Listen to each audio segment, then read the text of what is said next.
El hombre de Dios Oral Roberts decía que todos estamos enfermos de algo. Todos. Que todos necesitamos un milagro. Tal vez usted no tiene una enfermedad mortal o limitante, pero tiene caspa. O tiene una uña enterrada o algo. El cuerpo humano se ha degenerado por causa del pecado en el mundo. El límite de vida normal en este momento es 70 años, cuando el Salmo 90 dice que en los más robustos es 80. Sin embargo, los límites de vida siguen descendiendo en la tierra a causa de un sistema contaminado con el pecado. Quiere decir entonces que todos necesitamos creer en lo que Jesús hizo para mantenernos sanos y saludables. Todos necesitamos la salud que Jesús logró en la cruz. Absolutamente todos lo necesitamos. Ahora bien, después lo va a leer en casa para que lo tenga como referencia. Pero cuando usted tenga la oportunidad de orar por alguien enfermo, hágalo, aunque usted esté enfermo. Voy a volver a repetir eso. Cuando usted tenga la oportunidad de orar por alguien enfermo, hágalo aunque usted esté enfermo. En Génesis 20, después lo busca en casa y lee toda la historia con mucha calma. En Génesis 20 ocurre algo interesante.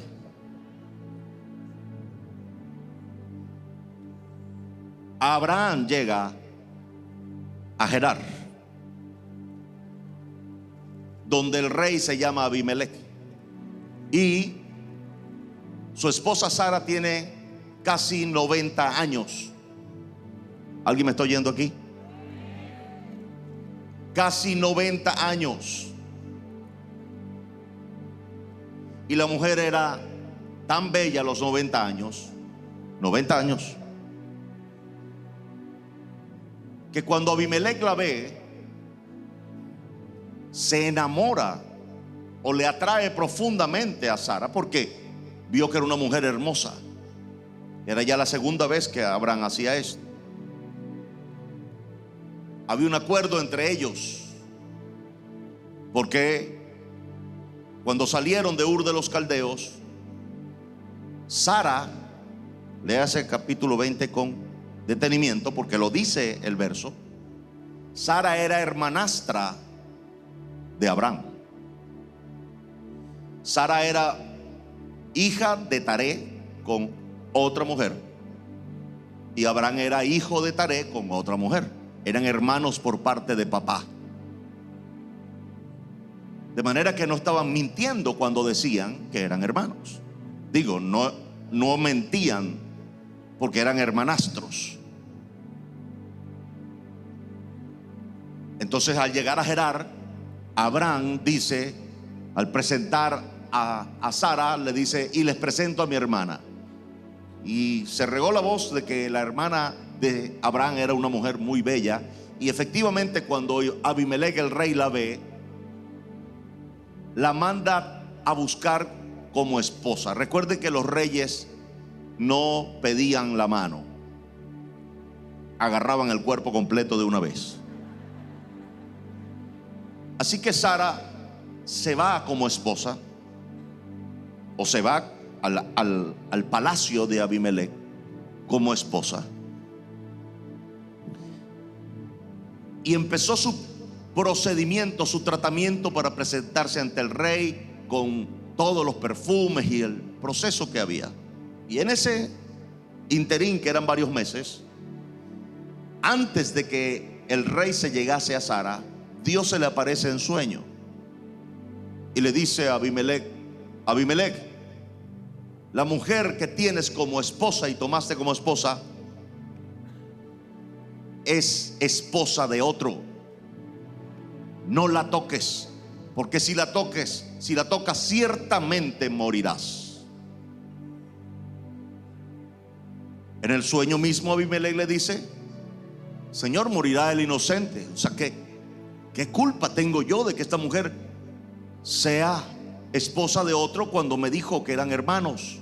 Yo no la he tomado violando algún parámetro, la tomé porque la mujer estaba soltera, según lo que yo sé.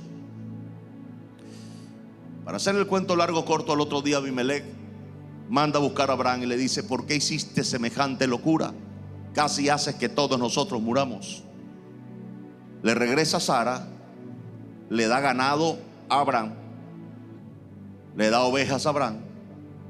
O sea, le dio una ofrenda por engañarlo. Recuerde que en el tiempo de Abraham no había ley.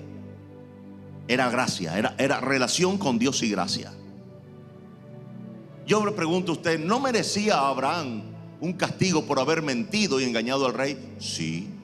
Pero el rey no le pagó conforme al engaño de Abraham, sino que le dio una ofrenda, le dio ovejas, le dio vacas, le dio ganado a Abraham.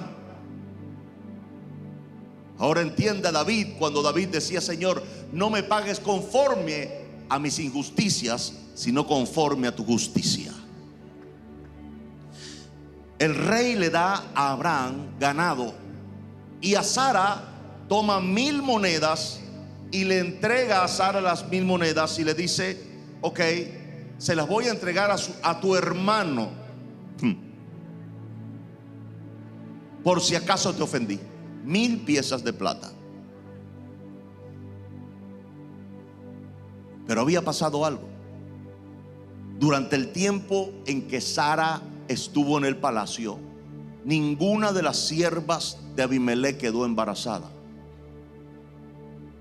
Y su esposa, en varios intentos, no podía quedar embarazada, extrañamente. Y Dios le habla a Abimelech y le dice: la única forma de que esto cambie es que Abraham ore por ti, y tu familia y tu casa quedarán sanos de manera inmediata. De manera que cuando Abraham recibe el ganado y Sara las piezas de plata, dice Génesis 20 que Abraham oró por Abimelech, y la matriz de toda la casa de Abimelech se abrió, y en esos próximos días las siervas y la esposa de Abimelech quedó embarazada. Todas las mujeres quedaron embarazadas.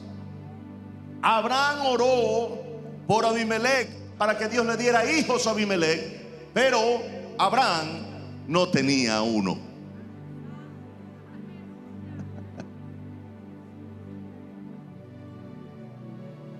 Habían pasado 23 años desde que Dios le había dicho a Abraham que le daría un hijo. Pero 23 años después, Abraham no tiene un hijo, Sara no tiene un hijo. Sin embargo, Dios ordena que Abraham ore por Abimelech, y Abimelech empieza a tener hijos por la oración, o como consecuencia de la oración de Abraham, que no tenía ni un hijo.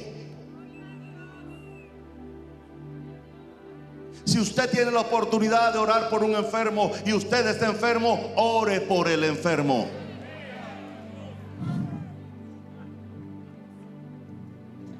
Pero si usted pasa al capítulo 21 de Génesis, empezando el capítulo 21 de Génesis, dice que Dios le dio a Abraham y a Sara un hijo como había prometido. Quiere decir que después que Abraham oró por Abimelech y Abimelech recibe la fructificación del vientre de su esposa y en sus siervas, luego de eso Dios le da a Sara y a Abraham un hijo. Si se le da la oportunidad de orar por un enfermo y usted está enfermo, ore por el enfermo. Y es muy posible que mientras usted está orando por el enfermo, Jesús sane al enfermo y lo sane a usted también orando por el enfermo. ¿Y por qué esto, pastor? Para que la excelencia del poder sea de Dios y no de nosotros. ¿Cómo Abraham diría que él recibió un hijo porque él oraba? No, Abraham recibió un hijo porque obedeció a Dios. Y como obedeció y creyó a Dios, entonces le fue contado por justicia. Y cuando él oró por alguien que no tenía hijos, esa persona recibió el hijo o los hijos, y él también recibió el suyo. En el próximo capítulo ellos tienen su propio hijo. Pero nunca se le olvide, que Sara con 90 años levantaba polvo.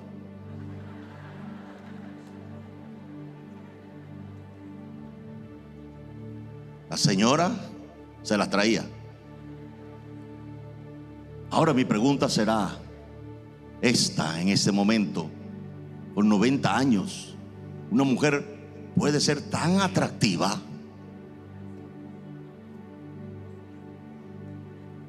¿O Sara tenía un secreto de hierbas o de...? Pero no lo creo. Yo creo que Dios mantiene joven al que descansa en su gracia.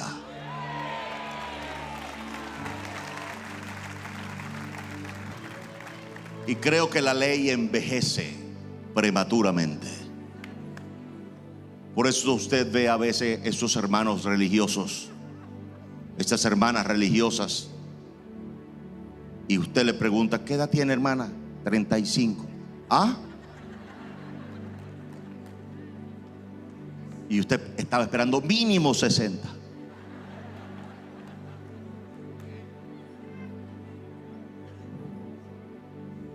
Mi Biblia dice: la ley mata, mas el Espíritu vivifica. Ahora sí empiezo mi mensaje oficialmente. Tengo derecho a estar sano. Diga conmigo: tengo derecho a estar sano. Dígalo con fe: tengo derecho a estar sano. Por esta causa, Efesios capítulo 1 verso 15: por esta causa también yo, habiendo oído de vuestra fe en el Señor Jesús y de vuestro amor para con todos los santos, no ceso de dar gracias por vosotros, haciendo memoria de vosotros en mis oraciones, para que el Dios de nuestro Señor Jesucristo, el Padre de gloria, os dé espíritu de sabiduría y de revelación en el conocimiento de Él, alumbrando los ojos de vuestro entendimiento, para que sepáis cuál es la esperanza a que Él os ha llamado, cuál es la riqueza de la gloria de su herencia en los santos, y cuál la supereminente grandeza de su poder para con nosotros los que creemos, según la operación del poder de su fuerza, la cual operó en Cristo, resucitándole de los muertos y sentándole a su diestra en los lugares celestiales, sobre todo principado y autoridad y poder y señorío, y sobre todo lo que se nombra en este siglo y también en el venidero. Y sometió todas las cosas bajo sus pies, y lo dio por cabeza sobre todas las cosas a la iglesia, la cual es su cuerpo, la plenitud de aquel que todo lo llena en todo. Esa va a ser la base de este mensaje, pero quiero leérselo en la traducción interconfesional. Me he enterado que ustedes confían mucho en el Señor Jesús y aman todos del pueblo de Dios. Lo que quiero resaltar de la diferencia de las traducciones, que esta está más apegada a nuestro idioma, es las riquezas de su gloria. Está tres cosas resaltadas en este capítulo que debemos entender para poder comprender, valga la redundancia, de que tengo derecho a estar sano. Primera de ellas es la esperanza a la cual Él nos ha llamado. 1. 2. La riqueza de su gloria, según la Reina Valera, y la supereminente grandeza de su poder. En las riquezas de su gloria hay una diferencia en la traducción. En vez de decir riquezas de su gloria, dice la salvación que Él ha dado a los que son suyos. Y ahí sí logramos entender mejor las riquezas de su gloria. Las riquezas de su gloria se refiere a las diferentes maneras en las cuales Dios puede recibir gloria de parte de su creación. Voy a repetir eso.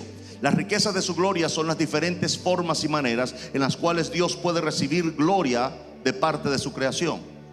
De manera que eso lo traduce la TLAI como la salvación. ¿Por qué? Porque hemos sido salvados en todas las formas que hemos necesitado ser salvados. Una de ellas es el alma. Pero usted ha sido salvado de depresión cuando Dios le dio su paz. Usted ha sido salvado de quedar medio loco, medio turuleto cuando no dormía y ahora duerme. Dios lo salvó de quedar loco o turuleto, lo que sea. De manera que la salvación es y puede ser traducido por la TLAI como las riquezas de su gloria, o todas las formas en las que usted y yo podemos darle gloria a Dios. Es importante comprender esto.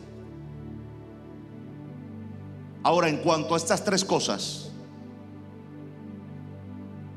Pablo dice: yo estoy orando por ustedes. Y cuando Pablo dice eso, está diciendo: esto es más importante de lo que ustedes piensan. Yo estoy orando para que reciban algo que ustedes no están pidiendo. Porque ustedes están pidiendo carros, casas, esposos, esposas, éxito, etcétera, etcétera. Pero Pablo dice: yo quiero orar por ustedes para que ustedes reciban algo que es más importante que todo lo que ustedes están pidiendo normalmente, por lo que ustedes se preocupan normalmente y por lo que ustedes están anhelando y deseando normalmente, y no está en la línea de lo que ustedes están pidiendo normalmente. Yo voy a pedir esto al Padre de gloria, dice Pablo, al Dios y Padre de nuestro Señor Jesucristo.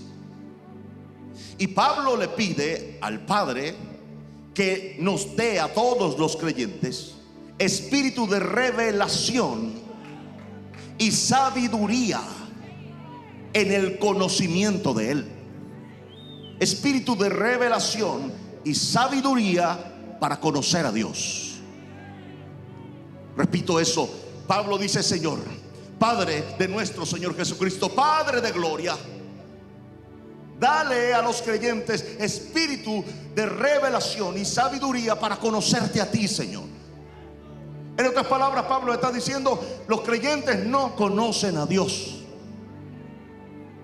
Yo repito, como el apóstol Pablo, los creyentes de la iglesia hoy no conocen a Dios. Conocen doctrinas, conocen normas, conocen formas, conocen ceremonias, conocen ley, pero no conocen a Dios. Y la consecuencia ha sido una tergiversación constante de líderes indoctos, ignorantes, que transmiten su ignorancia religiosa a miles de creyentes que hoy están atados y cegados por la religión de la ley. La religión no es más que una mezcla agradable para los deseos egoístas del predicador. Una mezcla de ley con gracia, que te dice: recibe a Jesús para que seas salvo. Y después que lo recibe te dice: ahora tienes que hacer todo esto que yo te digo para mantenerte salvo. Y el día que tú no hagas lo que yo te digo, perderás tu salvación. Y con esa amenaza mantienen a la iglesia bajo un escarnio y una cárcel que los conlleva al oprobio constante. Cuidado, usted se va a otra iglesia, porque la maldición le va a caer encima. Y la gente que ha sido ignorante porque no leen su Biblia y mucho menos acuden al Espíritu Santo para que se las enseñe, terminan por hacer estas manipulaciones. Pablo resuelve todo el problema diciendo: voy a orar para que ustedes reciban espíritu de revelación y sabiduría en el conocimiento de Él. Que nuestro Dios, nuestro Padre de gloria, alumbre los ojos de vuestro entendimiento. Les dé entendimiento, que ustedes puedan comprender a cabalidad en su mente y espíritu tres cosas que le dan derecho directo a estar sano. La primera de ellas es la esperanza a la que Él os ha llamado. La segunda de ellas, las riquezas de su gloria o la salvación amplia que Él nos ha dado.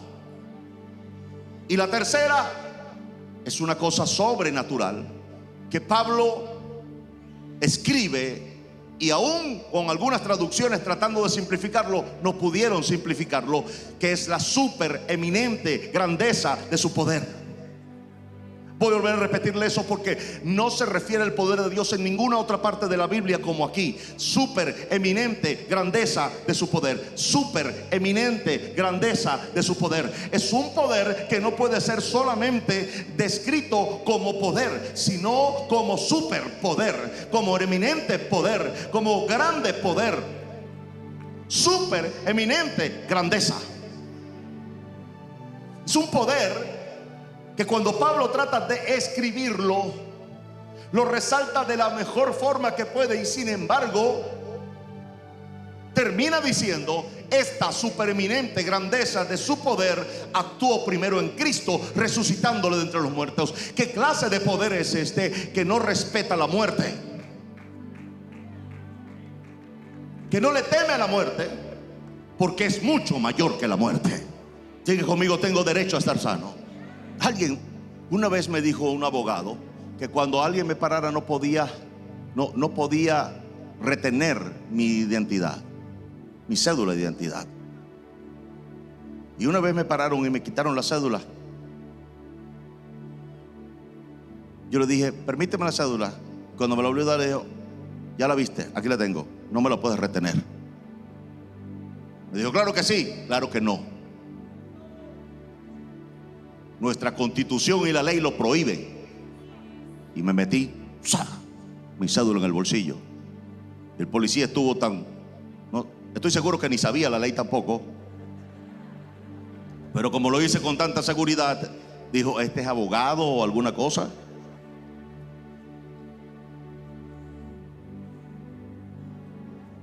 Porque lo supe, me enteré. Cuando usted se entera, su mente y su espíritu se enteran de cuál es la supereminente grandeza del poder de Dios que actúa en usted y en mí. Entonces le dice al diablo cuando viene con su enfermedad y le dice: te voy a enfermar. Tú no me puedes enfermar, porque Jesús resucitó.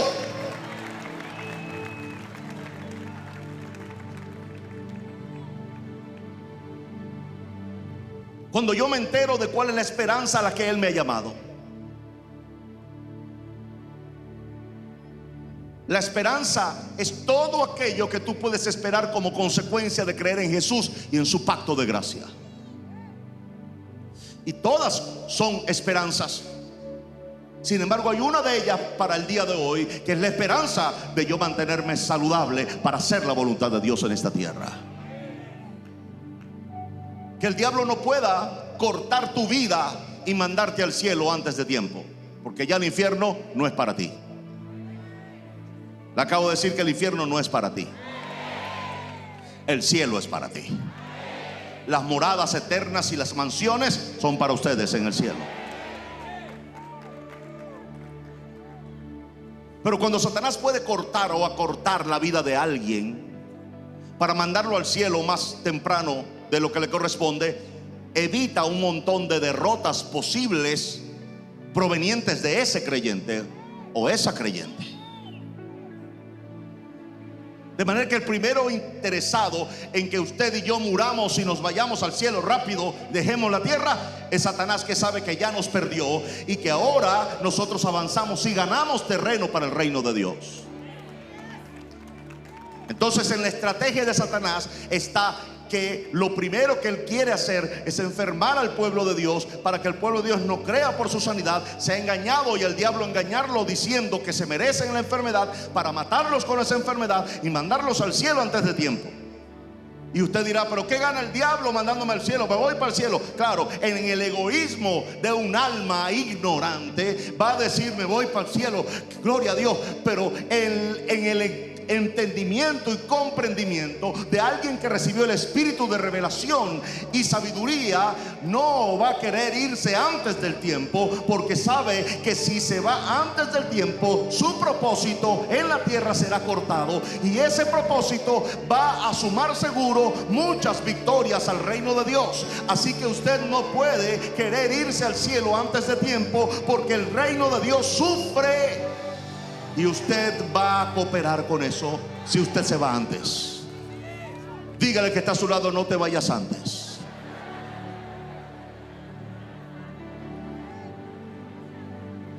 Aleluya.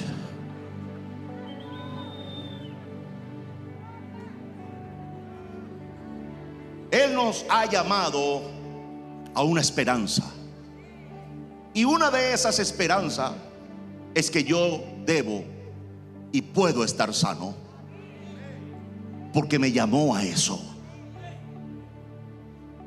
Mi Señor Jesús jamás tuvo ni una gripe. Léalo: ni una gripe. Esa esperanza a la que Él me ha llamado, en primera de Pedro 1:3, es una esperanza viva. Bendito el Dios y Padre de nuestro Señor Jesucristo, que según su grande misericordia nos hizo renacer para una esperanza viva por la resurrección de Jesucristo de los muertos. ¿Está listo para esto? Todo se activa con la resurrección de Cristo de entre los muertos. El pacto de gracia se activa por la resurrección de Cristo. El perdón de pecados, la justicia de Dios para nosotros, la expiación, la vida eterna, todo se activa cuando Jesús resucita. Cuando Jesús muere en la cruz, dice: muriendo, consumado es. Consumado es. En otras palabras: Señor, todo lo que tenía que hacer está terminado. Acto seguido: Padre, en tus manos encomiendo mi espíritu. Jesús muere como un hombre, muere como el Cordero perfecto, sin pecado, cumpliendo la ley a cabalidad. Pero muere aquel día para tipificar el sacrificio de la expiación. El sacrificio de la expiación en el antiguo pacto o la ley consistía en un cordero de un año perfecto, sin ningún tipo de defecto. El asunto del cordero perfecto, para ser sacrificado por el pecado de alguien, era un asunto, digamos, delicado, porque no había tantos criadores en Israel ni en las ciudades vecinas que tuvieran tantos corderos perfectos. Tenían corderos machos, pero no perfectos. Tenía un ojo por un lado, o tenía las cejas diferentes, o tenía una pata coja, lo que sea. De manera que conseguir uno perfecto era una gran alegría para el que lo conseguía. Cuando entonces el que venía con el cordero hacia el sacerdote, que se recibía en el atrio, en el patio frente al lugar santo, se recibía el cordero. Y al recibirlo, el sacerdote se volteaba y caminaba casi al lugar santo. En el lugar casi, para entrar al lugar santo, era el lugar de inspección.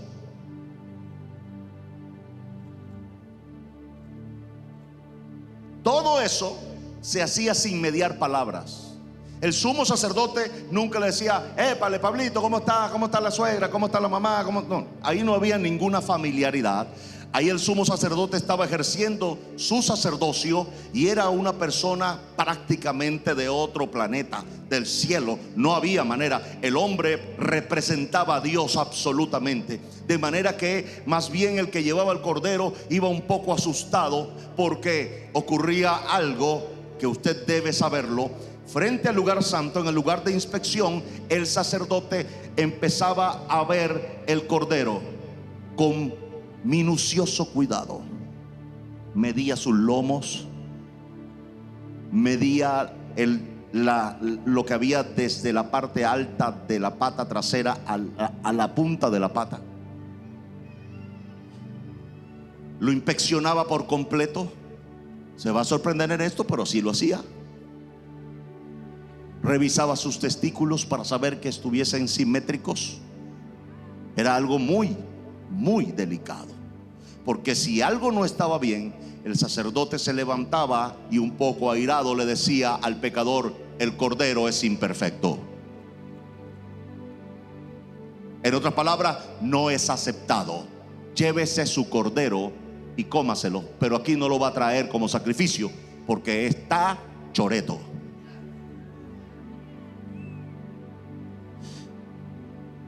Y lo peor de eso es que el pecador podía presentarse una vez al año con el sacrificio, y si lo rechazaba el sumo sacerdote, se quedaba un año más en pecado. Era gravísimo. De manera que cuando el pecador traía al cordero, el sumo sacerdote, representante de Dios, no veía al pecador, veía al cordero. No revisaba al pecador, revisaba al cordero. Si era aceptado como un cordero perfecto, entonces el sacerdote le decía: es aceptado. El pecador ponía su mano en el cordero y asestaba una puñalada precisa donde pasaba la vena principal del cordero, y el cordero moría desangrado. La sangre del cordero era derramada, y de esa sangre el sumo sacerdote tomaba un recipiente, ponía un poco y con un hisopo esparcía la sangre del cordero sobre el pecador, y terminaba entonces, o continuaba el sacrificio terminando en la quema de ese cordero. El cordero sacrificado terminaba en las llamas. Ahí terminaba su sacrificio corporal. Óigame, resulta que la inocencia del cordero pasaba al pecador. Había un intercambio: pecado por inocencia, inocencia por pecado, y se consumaba la expiación. Jesús está en la cruz, y Jesús dice: consumado es, y muere. ¿Dónde terminaba el sacrificio del cordero en el Antiguo Testamento? En el fuego. Por eso Jesús tenía que descender a las profundidades del infierno para consumar completamente el sacrificio. Pero antes de morir, fue revisado por la justicia del cielo. Y la justicia del cielo halló que el cordero era perfecto.